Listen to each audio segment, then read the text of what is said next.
Salut les coccypotes, bienvenue dans cette nouvelle vidéo dans laquelle je me rends compte tout simplement que ce véhicule est une passoire. Après les lanterneaux, nous avons l'ensemble de la cellule qui finit par fuir, Aaron qui se réveille avec de la pluie dans son lit, enfin vous verrez tout ça dans la vidéo. Ensuite on enchaîne sur quelque chose d'un peu plus sympa, donc je vous emmène sur le site du Ménéam qui m'avait été conseillé par Anne France, que vous aviez vu dans la vidéo quand on était parti dans les monts d'Arrée. Et c'est vrai qu'elle m'a donné pas mal de plans, enfin ça je vous l'avais dit je crois dans la vidéo précédente, je vous avais un petit peu énuméré tout ce qu'elle m'avait conseillé et tout ce qu'on avait fait finalement. On était un petit peu dans ses traces, et c'est vrai que le site du Ménéam, je ne connaissais absolument pas, et j'ai adoré. Je ne sais pas comment vous dire pourquoi spécialement, mais en tout cas sur tous les endroits que j'ai eu l'occasion de faire pendant ces 3 semaines en Bretagne, je crois que c'est ma plus belle découverte. Voilà. Donc je vous laisse avec la vidéo, comme d'habitude le petit pouce bleu, le commentaire qui fait super plaisir, et puis si le cœur vous en dit, vous avez le droit de venir me rejoindre sur Instagram pour avoir des petites publications au jour le jour de ce que je fais de ma vie. Voilà. Bon je vous fais des gros bisous, et puis bonne vidéo. Salut salut les petits amis. Dernière étape de la journée, quoique ce serait plutôt faire la vaisselle. Faire à manger, donc là j'ai déjà mis l'huile dans la poêle, je n'ai pas encore fait chauffer par contre. Et je nous ai acheté pour Aaron et moi des petites aiguillettes de poulet comme ça. Ça fait hyper longtemps que j'en avais pas fait. On va faire ça avec une salade d'avocat. Avocat, peut-être un petit peu de poivron. Ce qui est toujours embêtant, c'est que je n'ai plus les deux, vous savez, trucs pour faire des étages dans le frigo. Donc en fait j'ai l'impression que tout est baraté au fond du bazar. J'ai un peu du mal à m'y retrouver des fois. Donc le petit avocat avant qu'il ne soit plus bon. Et mes poivrons, hop, qui sont là.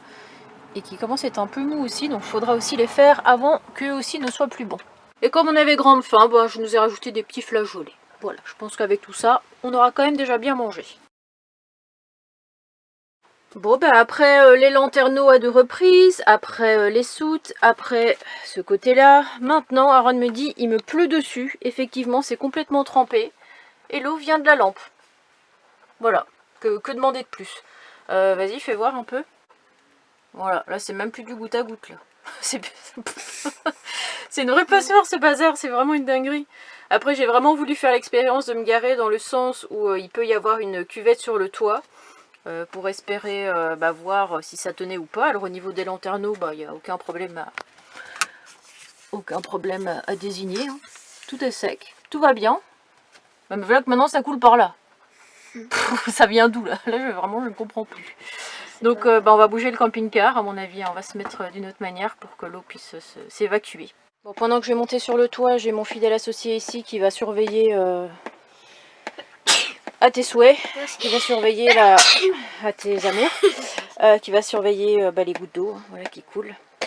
Je vais aller voir ça sur le toit, je vais pas pouvoir vous filmer ça à tes souhaits. Mais parce que là il pleut et tout, enfin bon, toute une histoire. J'en ai marre, je sais pas combien de fois je l'ai dit mais j'en ai ras le bol. En fait j'ai quand même un petit peu l'impression que dès que mon cerveau part du côté, tiens je garderai bien ce camping-car finalement, une fois que tout est fait comme ça dessus, je peux être tranquille. J'ai l'impression que dès que mon cerveau vrille sur ce côté-là, c'est-à-dire ça vrille un peu depuis 2-3 jours dans ce sens-là, en mode allez je vais peut-être le garder, il faut qu'il se passe un nouveau truc.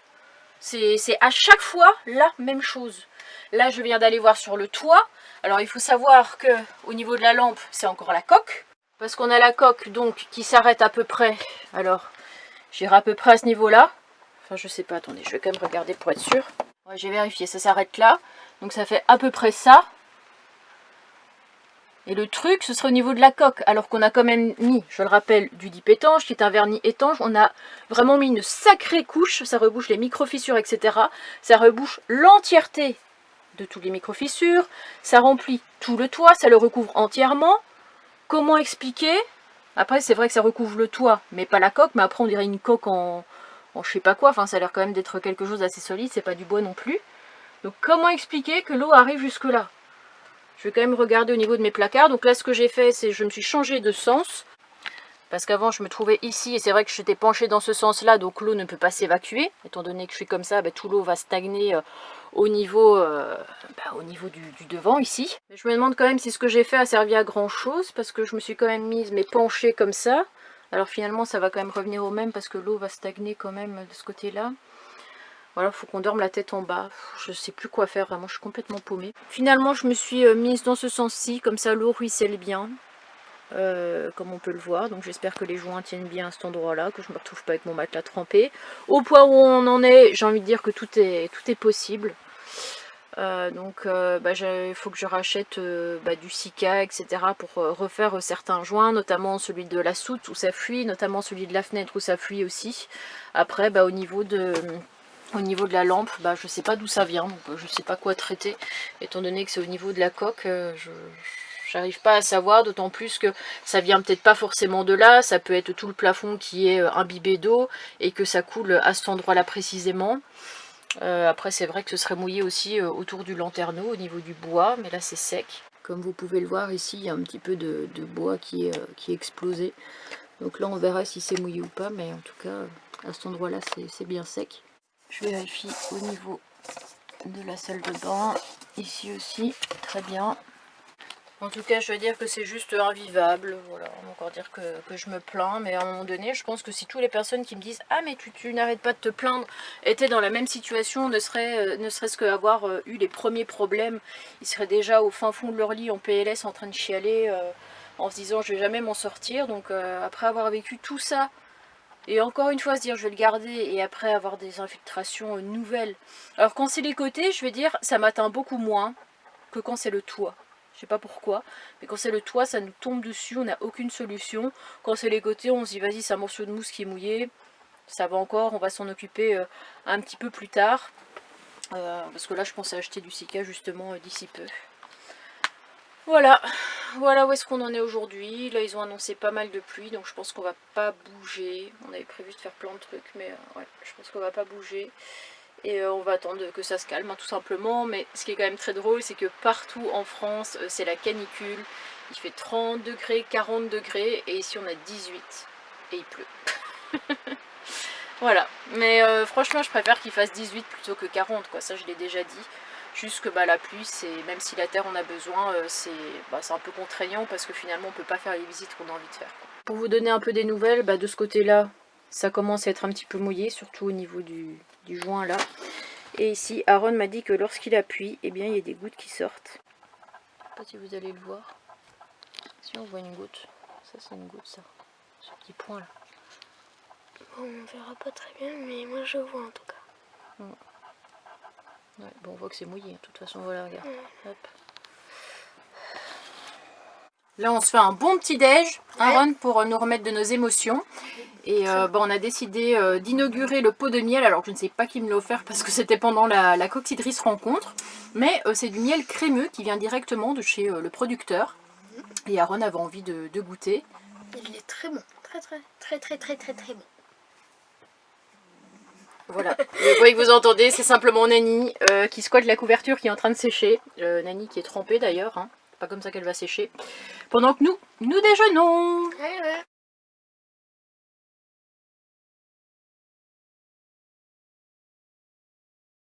Alors ce matin, j'ai fait mon petit montage, tout ça, ça m'a pris plus de temps que prévu. Donc on vient seulement d'arriver, il est 15 h. J'ai vraiment pensé qu'on n'aurait pas de place parce que c'est quand même un lieu assez important à voir, hein, comme au phare du Petit Minou, on n'avait pas de place du tout et où on a dû y retourner le soir. Et bien finalement, on a quand même réussi à se garer. Donc on a réussi à trouver de la place, on a un petit chemin côtier qui nous emmène comme ça le long de la mer jusqu'au phare de Pontusval. Anne-France m'a encore une fois conseillé cette visite. On mange rapide, efficace, c'était pas prévu de manger. Mais on avait une petite faim et comme on sait que l'air marin ça donne encore plus faim et qu'on ne sait pas combien de temps on va partir. Un petit truc à l'arrache, maquereau, thon, petit gâteau, de l'eau bien sûr pour s'abreuver et puis on va aller se balader. Quoi hein? Pour s'abreuver. J'ai jamais entendu ce mot là. S'abreuver. Abreuver. Bon écoute, on va t'apprendre la grammaire française alors, hein, okay. La langue française.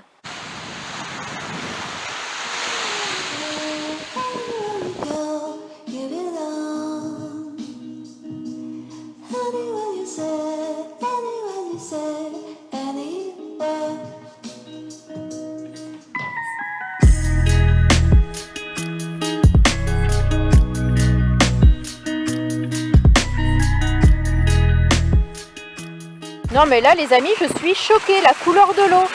On dirait de l'eau, oula, de l'eau quand on va à la piscine. On voit juste quelques algues au travers, mais sinon elle est archi transparente. Ouais, même là-bas, ça donne trop envie de se baigner. Et les amis, ça donne tellement envie de sauter leur plongée.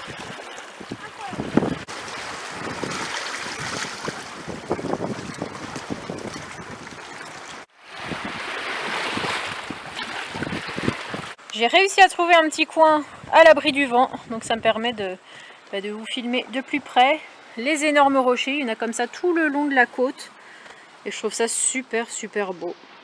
Ça me dépayse, voilà, je suis en France, en Bretagne plus précisément, et pourtant j'arrive à être dépaysée. C'est fou ça. Par contre, regardez ce que j'ai trouvé. T'as vu Aaron? Quelqu'un a fait un dessin avec des coquillages. C'est un petit bonhomme. Là on va devoir traverser sur un espèce de pont. Est-ce que c'est solide? Bon, bah, je peux y aller alors. Mais je sais pas si on peut y passer à marée haute quand même.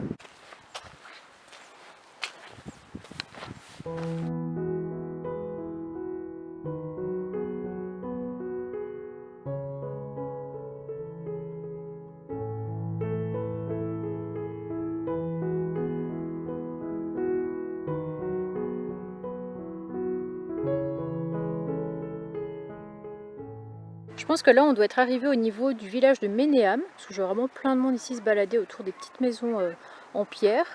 Et là, je pense que si on va de l'autre côté, eh bien on va pouvoir apercevoir la maison qui est entre les deux rochers, parce que j'ai cru apercevoir une petite cheminée. Alors ici on a une petite exposition qui nous explique un petit peu mieux l'histoire du village, avec à côté des artisans.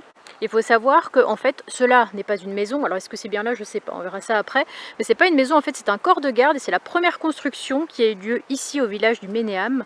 Avant c'était plutôt désert, hein, c'était plutôt des personnes qui venaient pour récolter le goémon, qui est en fait une algue marine, pour s'occuper du pâturage, sinon des choses comme ça, mais c'était pas vraiment habité. Et avec le temps ils ont fini par construire des maisons où habitaient les artisans, voilà, tout simplement.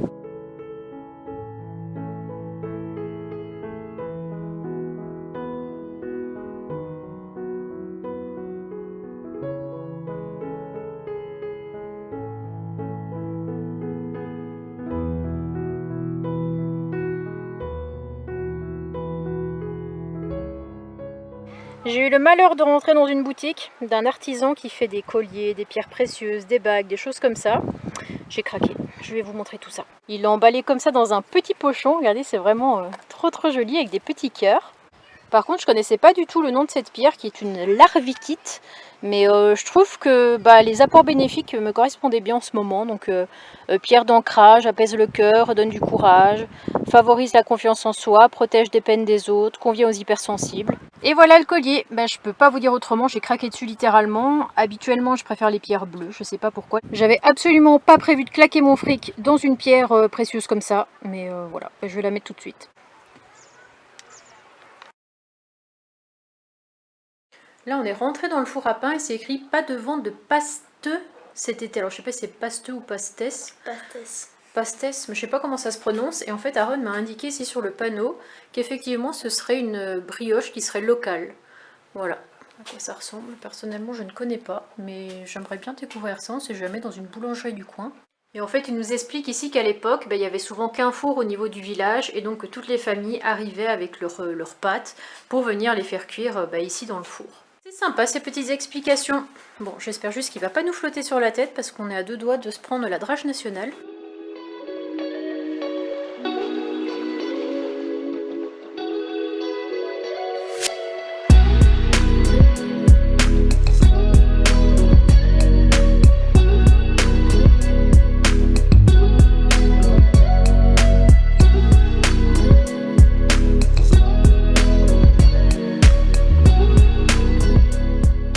On arrive tout doucement au phare de Pontusval.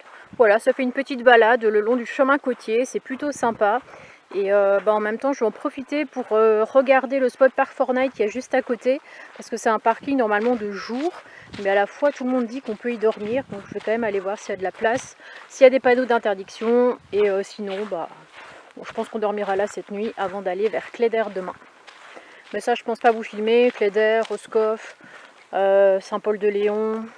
Je pense que tout ça, ça va rester entre nous. Et ouais.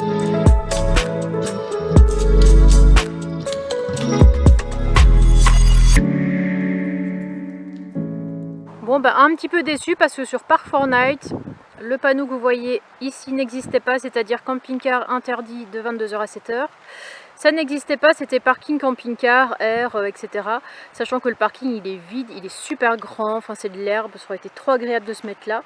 Je trouve ça vraiment dommage, quoi. Je sais pas ce qui s'est passé, s'il y a eu de l'abus ou s'il y a eu des soucis avec les camping-caristes pour que ça devienne interdit. Mais c'est trop dommage de voir une grande aire comme ça, vide de chez vide, parce qu'il n'y a personne, même pas une voiture. En même temps, on est quand même assez loin du phare et qu'on puisse pas y venir en camping-car. Je sais pas, je trouve que c'est vraiment du gâchis. Ici, c'est pareil, parking vide, à l'exception d'une voiture. Interdit aussi au camping-car. Et puis là-bas, bah, c'est une barrière de hauteur. Voilà. Comment vous dire que nous sommes en pleine discrimination de véhicules encore une fois. Alors on est à 7 minutes d'arrivée, mais j'ai été obligée de m'arrêter parce que j'ai été hyper intriguée par cette espèce de machine avec ces petits box. Alors ça, on connaît tous maintenant, il y en a de plus en plus des distributeurs de baguettes. Mais ça, je suis restée un peu sur les fesses, j'étais obligée de faire demi-tour.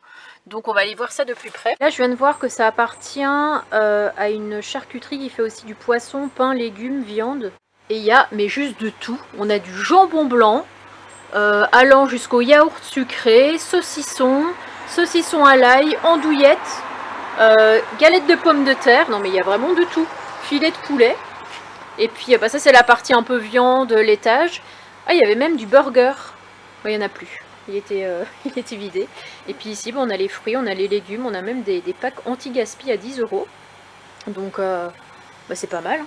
Je pense qu'on va se prendre un petit quelque chose parce que là j'ai vu qu'il y avait des choux-fleurs à 2 €. En plus si c'est bio et tout et que c'est fait dans le coin, moi je vote pour. Hein.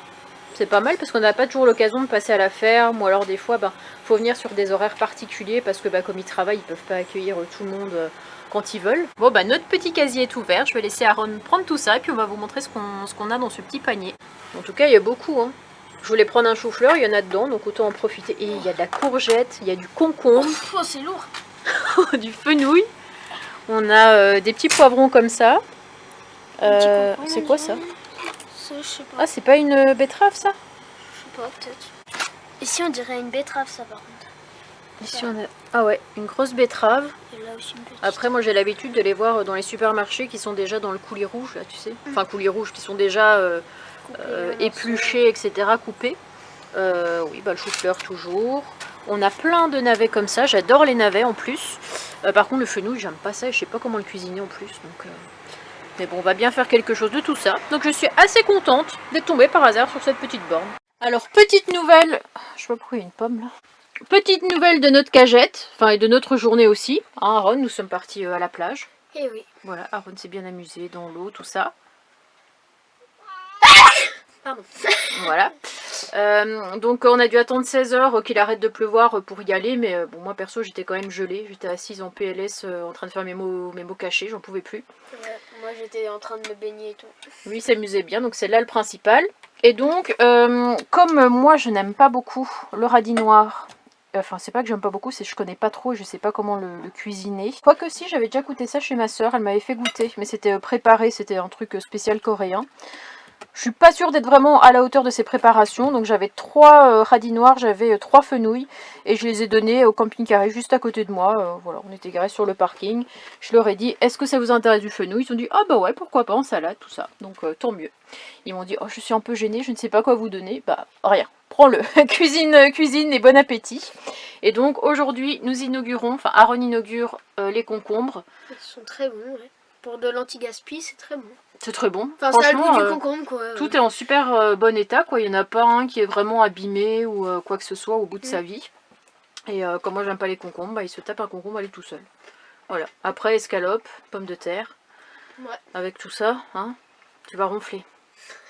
Bon j'espère que cette vidéo vous aura plu, hein. On a un petit peu de tout dans cette vidéo, on a des moments un petit peu compliqués, hashtag infiltration, des moments un petit peu plus sympas, c'est du ménéam, toujours de la rigolade avec mon petit loulou, vous le voyez, il a toujours le sourire, il est toujours content, toujours de bonne humeur. Franchement c'est mon petit rayon de soleil, je suis super contente quand il est avec moi, on se prend des bons délires, on a une super bonne complicité. Et c'est pas parce que c'est mon fils spécialement, je peux quand même être objective là-dessus, je trouve que c'est quand même un bon petit gars, qui en plus plus ouais, d'avoir le sourire, il est poli, il est gentil, il est plutôt calme, et puis il est honnête quoi. Par exemple, bah, il y a des enfants qui peuvent voler leurs parents, bah lui au contraire quand il va ramener le caddie, bah, il oublie pas, il me dit tiens ta pièce maman, n'oublie pas. Enfin je suis fière en tout cas de ce qu'est mon fils et puis bah, de ce qu'il devient, voilà, parce que c'est vrai que des fois avec l'âge, la crise d'ado, ça devient un peu compliqué.